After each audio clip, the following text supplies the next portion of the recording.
근래 들어 제 마음 가운데 한 가지 제가 가지고 있는 신앙의 고민이 있다면 제 안에 간절함이 사라지고 있다는 겁니다.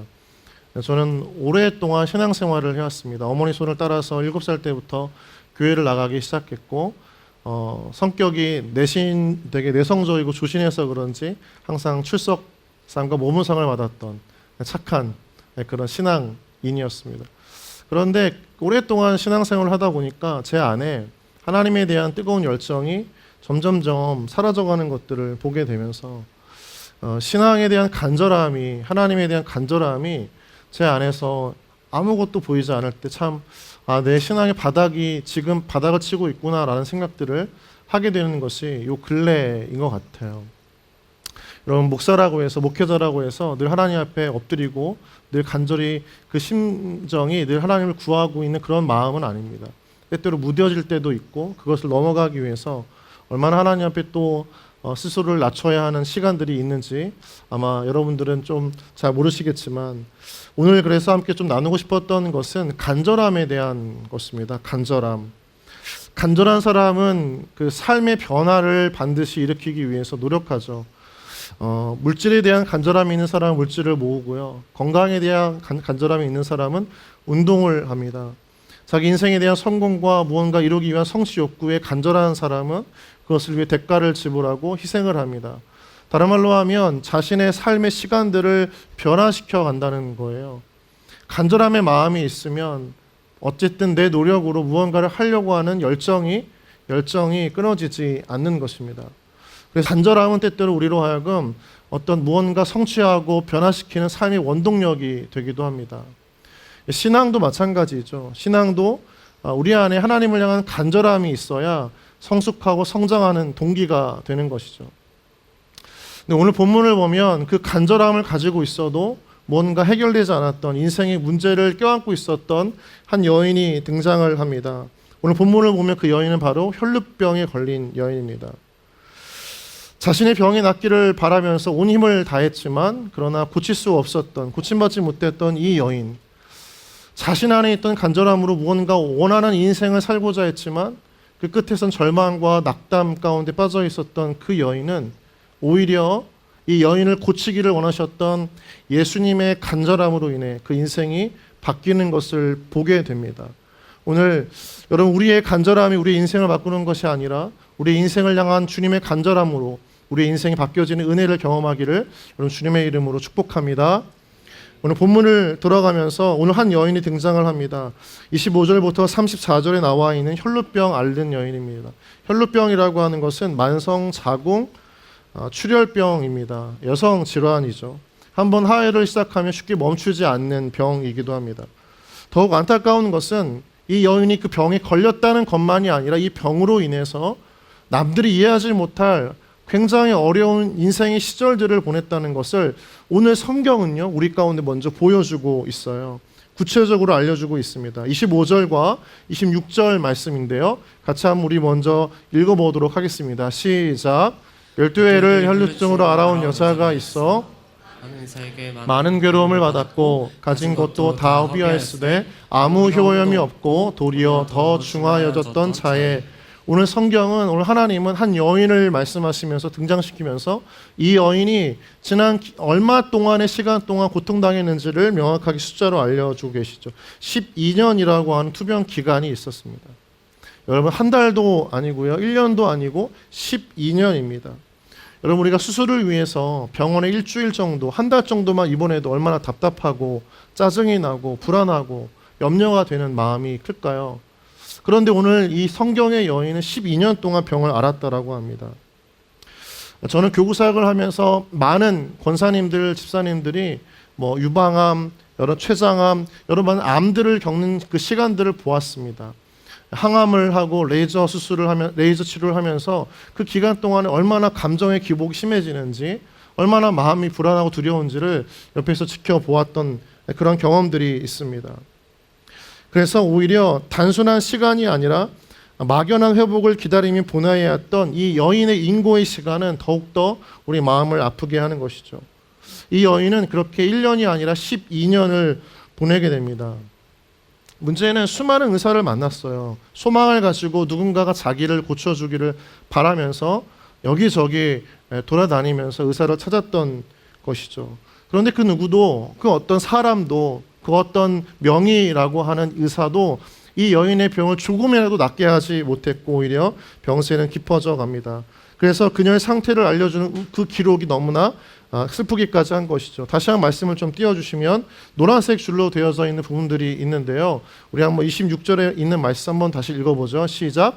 많은 괴로움을 받았고 다 허비하였으되 아무 효염이 없고 도리어 더 중하였던 차에 살겠다라고 하는 희망 하나만 있었어도 이 여인에게는 그 삶을 버텨낼 수 있는 동기가 되었겠지만 모든 노력을 다 쏟아부었지만 오히려 성경은 지금 이 여인이 모든 소망을 다 잃어버린 상황이라고 이야기를 하고 있어요. 모든 노력을 다해서 나아지겠다라고 하는 마음을 가졌지만 그리고 의사를 만났지만 많은 의사로부터 오히려 괴로움을 당해요. 그 괴로움이라고 하는 건 무엇입니까? 뭔가 소망과 희망과 뭔가 나아질 것에 대한 기대감을 주었던 의사들이지만 그 누구도 이 여인으로 하여금 그 소망이 실현되지 못하도록 만들었던, 어려움을 겪게 만들었던 상황이었던 것이죠. 그것만이 아니라 오늘 본문은 가진 것도 다 허비하였다라고 이야기를 해요. 약을 먹어야 되겠죠. 의사를 만나면 돈을 지불해야 하고 뭔가 치료를 할 땐 치료비를 내야 합니다. 수많은 의사들을 만나면서 이 여인이 가지고 있었던, 믿고 있었던, 의지했었던 물질조차도 다 쏟아부을 정도로 자기 병이 낫기를 원했으나 모든 것들을 다 허비하고 아무 효험도 없다라고 해요. 오히려 병세는 점점 악화되어져 가고 그 상태는 굉장히 심해졌던 것이죠. 더 그녀의 마음을 어렵게 했던 것은 무엇이었냐면 관계적인 고립이었습니다. 이 여인을 힘들게 했던 것은 경제적인 궁핍, 육체적인 고통, 심리적인 부담과 낙심의 마음보다 더 힘들게 했던 것은 관계적인 고립이에요. 이 당시 유대 사회를 보면 이스라엘 사회에서는 피를 흘리는 것에 대해서 부정하다고 여겼던 정결 예법이 있습니다. 그래서 피를 흘리는 사람에 대해서 특별히 여인이 흘리는 이런 하혈 같은 경우에는 굉장히 부정한 사람으로 취급을 했기 때문에 누구도 그 여인을 만지려고 하지 않았어요. 다른 말로 하면 누구도 다가가려고 하지 않았다는 거죠. 누구도 도와주려고 하지 않았고 가족조차도 그 여인의 아픈 부위를 감싸 안으면서 치료받기를 무언가 요청할 수가 없었던 상황이었다는 것입니다. 그래서 이 여인은 공동체로부터 완전히 단절되어져 있었어요. 가족으로부터, 친구로부터, 또 자신이 의지했었던 신앙의 공동체로부터. 여러분, 이 당시 회당은 굉장히 거룩한 장소입니다. 예배를 드리는 것이고 구별되어진 곳이에요. 여기에 피를 흘리고 하혈을 하는 여인이 들어와서 예배를 드릴 수는 없어요. 그러니까 이 여인은 어쩌면 마지막 하나님 앞에 성전에 나와서 기도하는 것조차 거부당했던 여인이라는 거죠. 사람도 떠나가고 하나님을 의지하고자 나오고자 했지만 그것조차도 거부당했던 여인이 바로 이 혈루병에 걸린 여인입니다. 그래서 그냥 이대로 내버려 두면 이 여인은 그냥 죽는 날만 기다릴 수밖에 없는 거죠. 제가 예전에도 이야기했지만 고독사라고 불리는 그 현대 사회의 심각한 문제 중에 가장 큰 원인은 관계의 단절이라고 이야기를 했었죠. 죽은 사람의 집을 청소하는 특수청소부 김환이라는 작가가 쓴 죽은 자의 집 청소를 보면 그 단칸방 지하에서 홀로 죽은 이에게 마지막으로 다녀간 사람이 누구였냐면 사채업자라고 했던 거죠. 가족도 더 이상 그녀를 찾지 않고 그 청년을 찾지 않고 그 청춘을 찾지 않고 돈을 빌려주었던 사채업자만이 그 친구를, 그 청년을 찾았던. 그래서 사실은 이 청년에게 가장 힘들었던 것은 내일에 대한 희망, 누구도 의지할 수 없는 삶에 대한 절박함, 고립감이 그 인생을 죽음으로 내몰았던 것들을 보게 됩니다. 그런데 여러분, 이 여인에게는 적어도 희망의 소식이 들려요. 내일에 대한 아무런 기대가 없었는데 저 멀리서 누군가로부터 한 소문을 듣게 됩니다. 그 소문은 예수에 대한 것이었습니다. 많은 사람의 병을 고치는 예수가 있더라. 그 예수가 많은 사람의 병을, 모든 것을 깨끗이 낫게 하는 능력이 있더라라고 하는 것이죠. 여러분, 이 여인, 혈병 걸린 여인은 예수님이 누구인지 정확하게는 알지 못합니다. 다만 그 예수님이 자신의 병을 고쳐줄 것이라고 하는 그런 신라 같은 희망을 붙잡고 그 예수님을 만나기 위해 나아갔던 것이죠. 굉장한 용기가 필요했던 거예요. 왜냐하면 이 여인은요, 인생으로 말하자면 어두운 인생이에요. 그늘에 숨어있는 인생이에요. 숨겨진 인생이에요. 남들 앞에 나설 수 없는 사람이고 공개적으로 얼굴을 드러내면서 돌아다닐 수가 없는 사람입니다. 갇혀져 있고 고립되어져 있고 어두운 인생이고 숨겨질 수밖에 없는 인생이 예수님에 대한 소문만 듣고 이제 그 밖을 나가려고 하는 거죠. 그 자신을 가두고 있었던 어둠의 그 자각의 방을 뛰쳐나갈 수 있었던 용기는 예수님에 대한 소문 때문이었습니다. 모든 것들을 다 감내하고 예수님께 나아가서 예수님의 그 옷을 만지는 말씀이 27절에 있습니다. 우리 27절 같이 한 번 더 읽도록 하겠습니다. 시작. 예수의 소문을 듣고 무리 가운데 끼어 뒤로 와서 그의 옷에 손을 대니, 예수님의 앞에 정면에 나설 수 있는 용기는 없었습니다. 그래서 뒤로 와서 예수님 모르게 옷을 만지려고 했었던 이 여인의 신라 같은 믿음이 있었다라고 하는 거죠. 고쳐달라고 요청하는 것도 아니고요. 그 앞을 가로막고 자기가 얼마나 절박한지를 이야기하면서 예수님의 병고침의 은혜를 구했던 것도 아닙니다. 그냥 옷을 만졌던 거예요. 자, 그런데 무슨 일이 일어났을까요? 우리 29절 말씀 같이 한번 읽겠습니다. 시작. 이에 그의 혈루 근원이 곧 마름에 병이 나은 줄을 몸에 깨달으니라. 아멘. 아멘. 예수님의 옷을 만지기만 했을 뿐인데 증상이 멈추는 것을 넘어서 이 여인에게는 치유와 회복의 은혜를 경험합니다. 병에서 회복되는 것을 가장 먼저 누가 할까요? 그 여인 자신이 아는 거죠. 여러분, 당시 유대인들에게는 큰 능력이 있는 어떤 성인, 어떤 특별한 사람의 옷을 만지면 나을 수 있다라고 하는 미신적인 신앙이 있었어요. 이 여인은 바로 그 미신적인 신앙을 붙잡고 예수님의 옷을 만졌고 병이 회복되어졌던 것입니다. 그리고 깨닫게 되어졌던 것이죠. 내가 치료받았다라고 하는 것입니다. 이 한 가지 사건만으로도 오늘의 성경의 기록은 그 의미와 가치가 굉장히 특별하게 보이기도 합니다.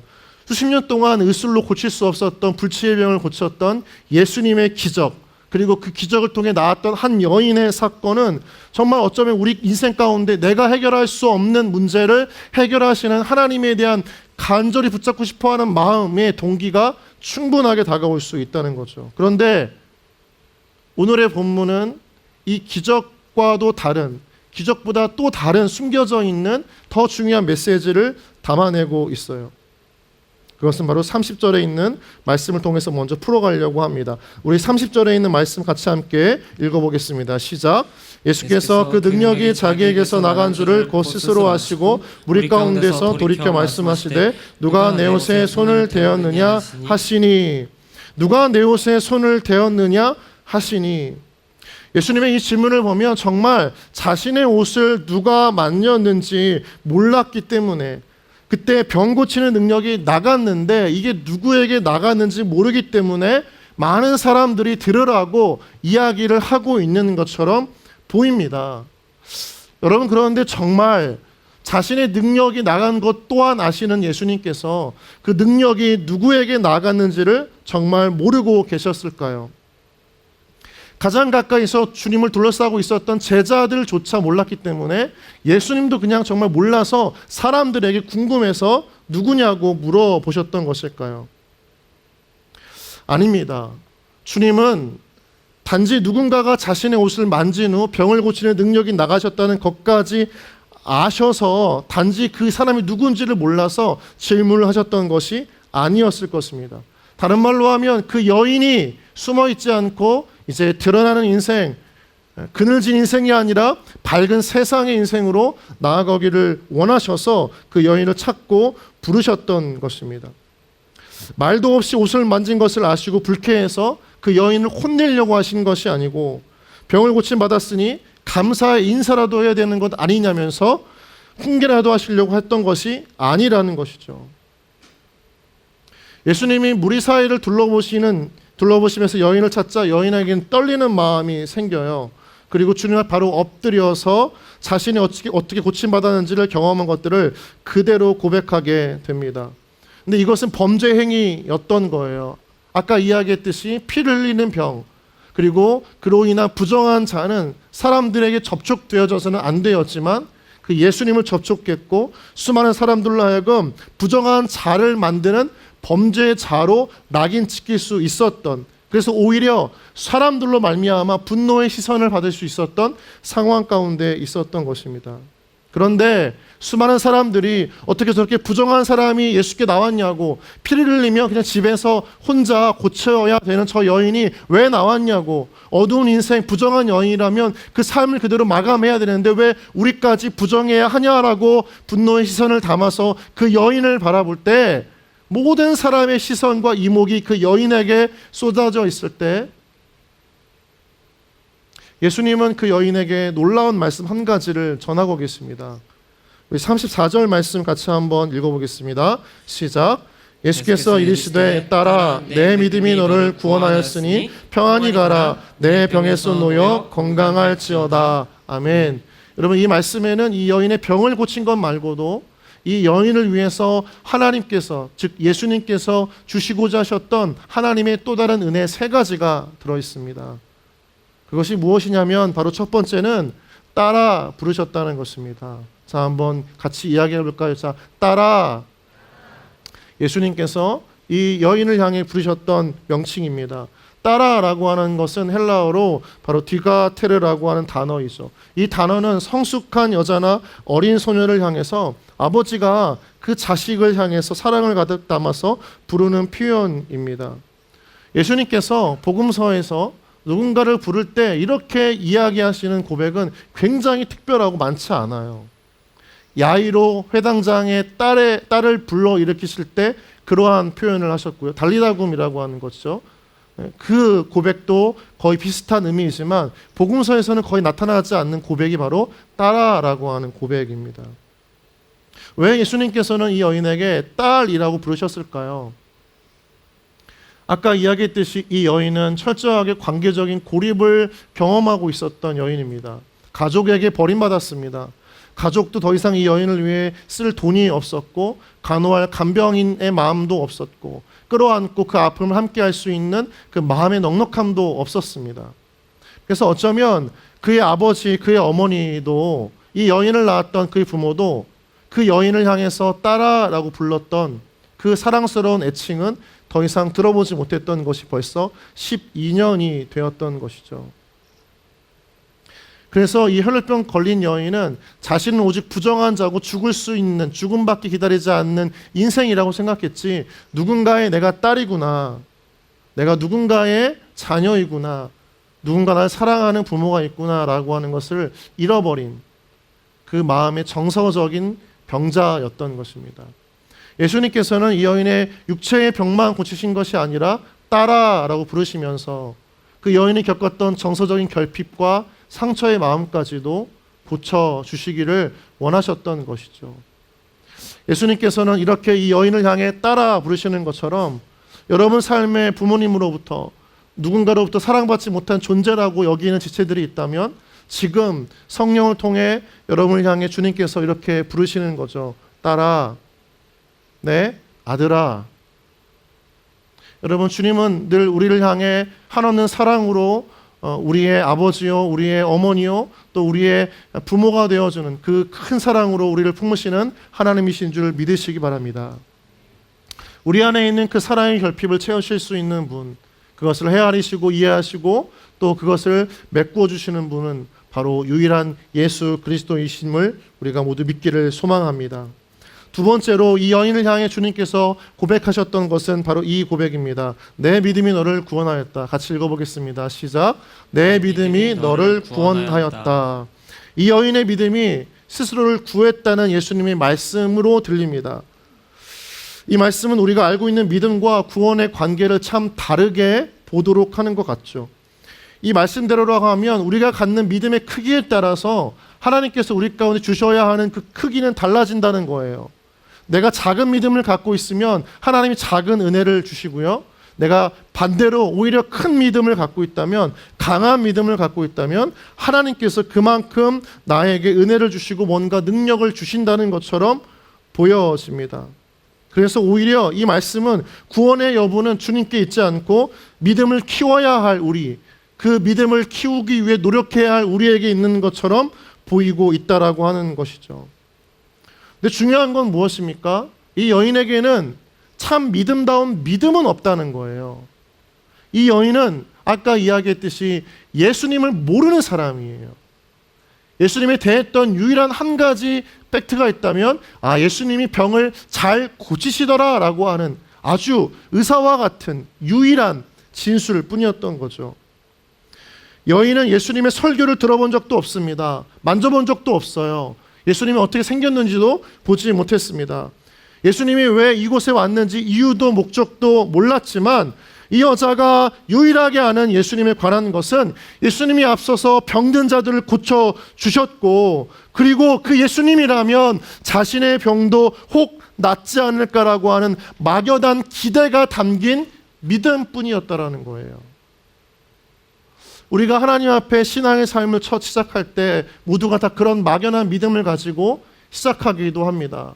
하나님, 제 현실의 문제를 제가 할 수 없으니까 하나님은 누군가 제 친구의 또 다른 누군가의 삶을 해결해 주시고 무언가 지혜를 주시고 피할 길을 주셨던 것들을 보니까 저에게도 그렇게 해주실 것 같아요 라고 하는 그런 막연한 기대, 그런 믿음을 가질 수밖에 없었던 거죠.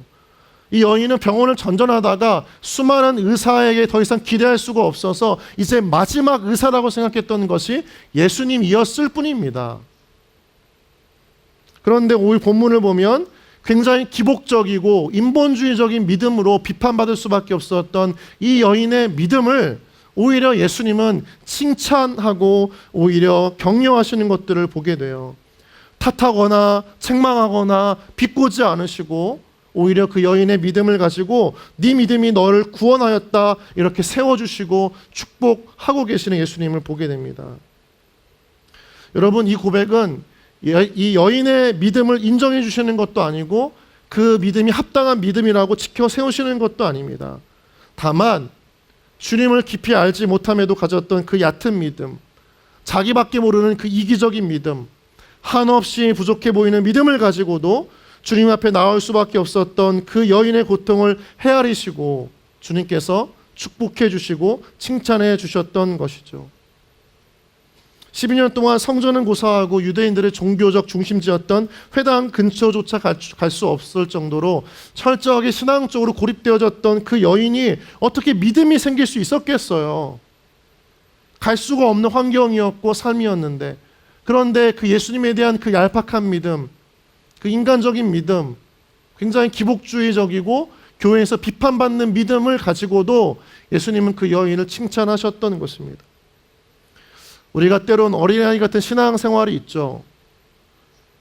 그 신앙이기 때문에 우리가 때론 책망받고 또 바른 훈계가 필요할 때가 있습니다. 왜냐하면 응석바지 신앙으로는, 여기저기 똥 싸는 신앙으로는 다른 누군가를 책임질 수 있는 신앙이 될 수 없기 때문인 것이죠. 그래서 때때로 우리는 많은 혼나기도 합니다. 주님을 통해서 연단을 받기도 하고 누구나 겪는 성장통이 있다는 거죠. 반대로요, 그런데 여러분, 어린아이 같은 믿음이기 때문에 칭찬과 축복이 필요할 때도 있다는 거예요.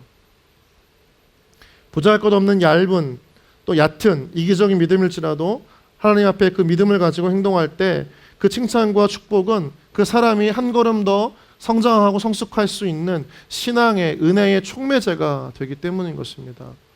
여러분, 그래서 우리는 누군가의 믿음을 탓하기보다 그 이전에 그 사람의 믿음을 축복하고 칭찬하고 세워주는 우리 안에 그러한 은혜가 흘러가기를 간절히 주님의 이름으로 축원합니다. 그래서 여러분, 믿음을 가지고 하나님의 은혜를 구하는 행동과 실천이라면 그 믿음의 깊이나 크기로 잴 수 없는 믿음으로 주님께 받아들여지기도 한다는 것이죠. 여인은 그러한 주님의 인정과 축복으로 인해서 힘을 얻었고 위로를 경험했고 기뻐했을 것입니다. 내 믿음이 너를 구원하였다. 우리 옆 사람이 한번 이렇게 좀 축복할까요? 당신의 믿음이 당신을 구원할 것입니다. 시작. 당신의 믿음이 당신을 구원하실 것입니다. 되게 이상하게 들리죠? 우리의 얕은 믿음도 그 믿음을 가지고 하나님께서 구원의 은혜로 우리를 다시 한번 축복하시리라 믿습니다. 세 번째는 주님께서 이렇게 말씀하세요. 같이 한번 읽어볼까요? 시작. 평안히 가라. 평안히 가라. 첫 번째는 따라, 두 번째는 내 믿음이 너를 구원하였다, 세 번째는 평안히 가라 말씀하십니다. 여인이 주님께 나왔을 때는 사람들에 대한 두려움으로 가득 찼을 것입니다. 부정한 자신을 누군가 알아볼까 겁이 났을 것이고, 어렵게 용기를 내서 주님께 나왔지만 옷을 만졌음에도 병이 치료가 되지 않았을 때, 그때 사람들로 인해서 받아야 할 핍박은 어쩌면 돌을 던져서 그 여인을 죽일 수 있을 정도의 범죄 행위였기 때문인 것이죠. 걱정과 염려의 마음을 가지고 예수님께 나아갔던 그 여인은 그 마음을 가졌지만 예수님은 그 마음을 알고 계셨습니다.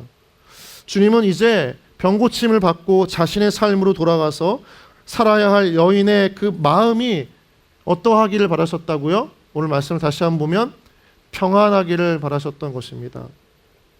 여러분, 항암을 어렵게 치료한 환우분들이 가장 두려워하는 게 뭔지 아세요? 여러분, 여기서 항암, 암 치료를 하신 분 청년은 없죠? 아직 젊잖아요, 그렇죠? 항암 치료를 한 분이 나은 후에 가장 걱정하는 것은 재발입니다. 다시 그 유방암이, 또 사궁암이, 또 췌장암이, 또 간암이, 위암이 다시 그 병으로 인해서 고통받아야 할 그 시간과 쏟아야 할 물질과 또 버텨야 할 그 인고의 시간을 너무나 두려워하고 불안해한다라고 하는 것이죠. 어렵게 극복했던 그 투병의 시절로 다시 돌아가야 했을 때의 그 절망감은 어떨까요? 주님은 어쩌면 병고침을 받았음에도 혹시 모를 이 여인의 앞날이 육체적 질병에 대한 두려움과 불안으로 평생을 살아가기를 원치 않으셨던 것입니다. 그래서 오히려 이 여인의 앞날의 삶은, 남은 삶은 정말 평안하기를, 다시 그 병에 대한 두려움과 고통, 그로 인한 그 심적 스트레스로 살지 않기를, 불안과 두려움에 휩싸여서 그 인생이 살지 않기를 예수님께서는 정말 간절히 원하신다는 것이죠. 주님은 이 여인과 헤어지면서도 상한 육체만이 아니라 영혼의 마음, 또 그 여인의 감정까지 세심하게 살피시고 치료하시기를 원하셨던 것입니다. 이러한 예수님의 마음이 이 여인을 향한 마지막 선언에도 분명히 나와 있다라고 하는 거죠. 마지막에 뭐라고 말씀을 하시죠? 34절에 내 병에서 놓여 건강할지어다. 예수님의 마음입니다. 이미 병에서 나았어요. 그런데 예수님은 이렇게 말씀하세요. 내 병에서 놓여, 더 이상 병에 이끌려 육체적인 질병이 가져다주는 두려움과 불안에 휩싸여서 그런 인생 가운데 살지 않기를 주님은 간절히 원하시는 것이죠. 여러분, 이것이 꼭 병만이겠습니까? 청년들의 인생의 삶에서 실패라고 하는 병도 있고 물질의 결핍이라고 하는 병도 있을 것입니다. 뭔가 안정되지 않아서 불안한 현실일 수도 있고 나아지지 않는 삶일 수도 있습니다.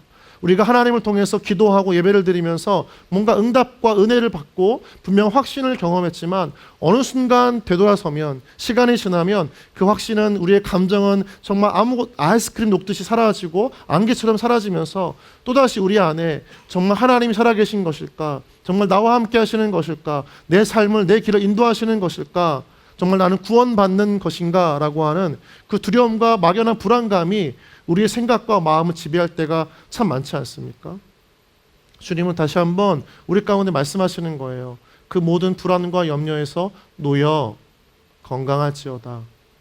여러분, 이 고백이 오늘도 삶을 살아가지만 주님과 함께 한다라고 하지만 세상에 주는 불안과 염려에 빠져있는 우리의 마음 가운데 주님께서 주시는 주님의 음성이자 축복의 메시지인 줄 믿으시기 바랍니다.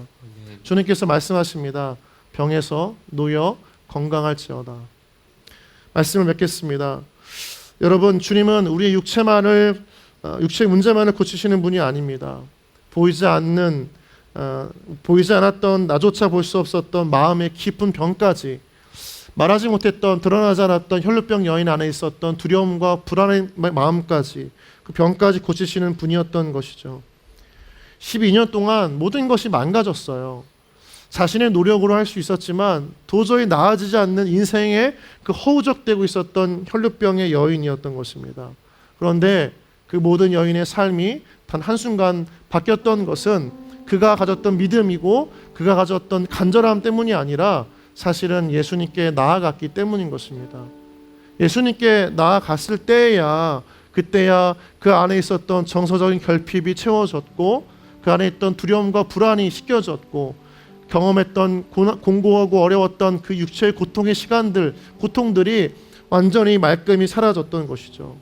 여러분, 예수님께 나아가면 우리의 몸과 마음과 우리의 영혼과 삶이 온전한 회복을 경험하고 누릴 줄 믿습니다. 여러분, 주님께 나아가세요.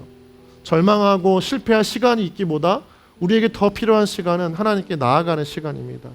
여러분 감정에 소비하지 마세요.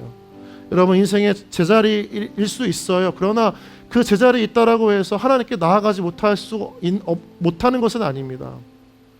현실은 반복이고 매일은 똑같은 패턴으로 삶을 살아가게 할 수 있을지라도 우리의 마음은 하나님을 가까이 한다면 우리는 미래를 향해 나아가고 있는 거예요. 하나님께서 우리 가운데 주시고자 하시는 것은 미래와 희망이기 때문인 줄 믿습니다. 여러분, 주님께 나아가세요. 다른 방법이 없어요. 혈루병의 여인의 교훈은 우리 가운데 분명히 이야기합니다.